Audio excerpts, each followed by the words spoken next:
هذا هو خبز الشاورما والتاكوس والساندويتشات اللي غادي نحضروا اليوم، وبيه غادي نحضروا ميني شاورما بالدجاج بطريقه سهله وبسيطه، لكن اي واحد غادي يذوقها غادي يقول لكم ما يمكنش هاد الشاورما تكونوا محضرينها غير في الدار، وحتى من الصوص اللي كتجي خطيره ومذاقها كيخليها الطبق عمرو يتنسى لكم. انا سميتي شكرا الله شاف مطبخ، وكنشارك معكم وصفات واطباق لذيذه وناجحه 100% باش حتى نتوما توليو شيفان في البيوت ديالكم. وغادي نبداو بالعجينه اللي غادي نحتاجو فيها نصف لتر ديال الماء وزوج معالق كبار ديال زيت الزيتون او الزيت العاديه. الا ما كانش عندكم زيت الزيتون عادي تستخدموا الزيت العاديه. معلقه صغيره ديال الملح او اقل شويه على حسب ذوقكم. والدقيق انا مع نصف لتر ديال الماء استخدمت 750 غرام ديال الدقيق، لكن الكميه ديال الدقيق كتختلف على حسب النوع اللي استعملته. كنجمعوا العجينه ديالنا ونعجنوها مزيان، اما بليد او العجانه الكهربائيه. ندلكوها مزيان حتى ترطاب، نجمعوها ونحطوها على جنب ترتاح شويه.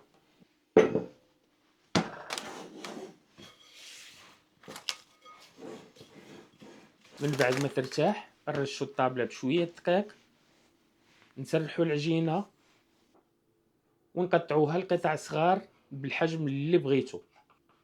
نشكلوها كرات ونسرحوهم. وهنا راه ممكن تحضروا العجين بالحجم اللي بغيتو، تحضروهم بحجم كبير او بحجم صغير او حجم متوسط كيف ما حب الخاطر. المهم هو تسرحوا العجينه مزيان حتى ترقاق.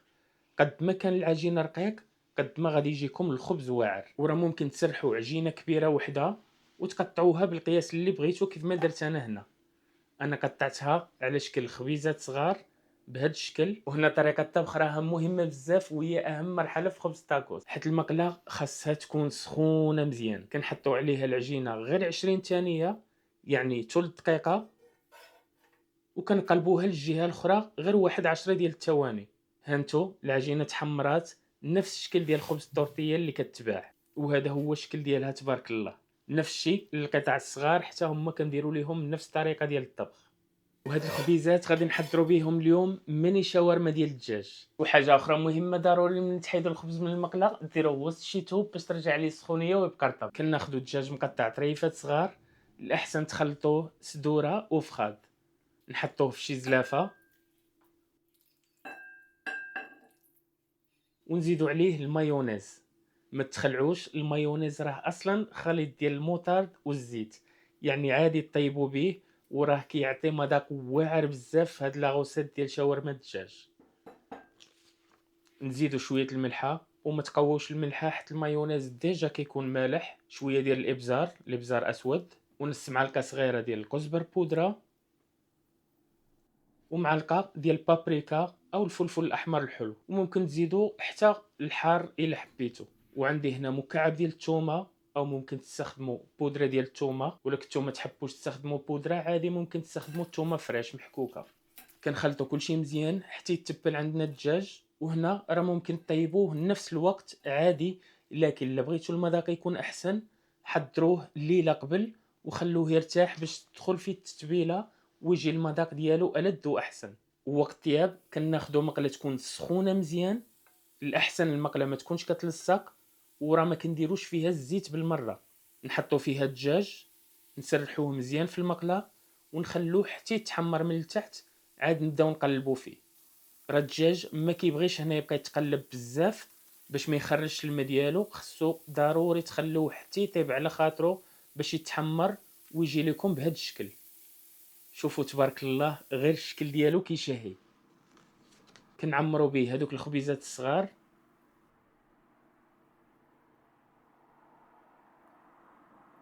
وشوفوا معايا الشكل ديالهم ما شاء الله. ميني شاورما كيشهيو وغادي يحمروا لكم وجهكم مع الضياف ومع الناس اللي عزاز عليكم. كنرتبوهم في شي صحن ديال الفران او طاوه بهذا الشكل.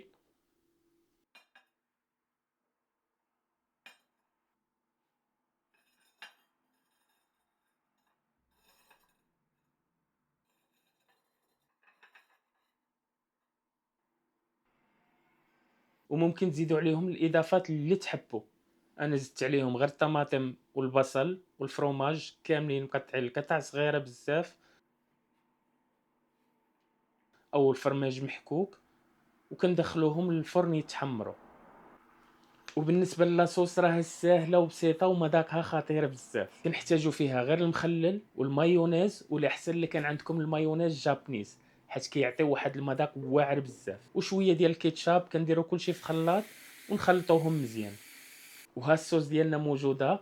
انا رشيت هاد لي ميني شاورما بشويه ديال الكزبر، حيت المذاق ديالو كيجي لذيذ معاهم وكيعطي حتى شكل زوين. وهنا نعم سيدي ونعم لاله، هاد الوصفه راه من اليوم غادا تولي معتمده عندكم. سجلوها وتفكروني بها.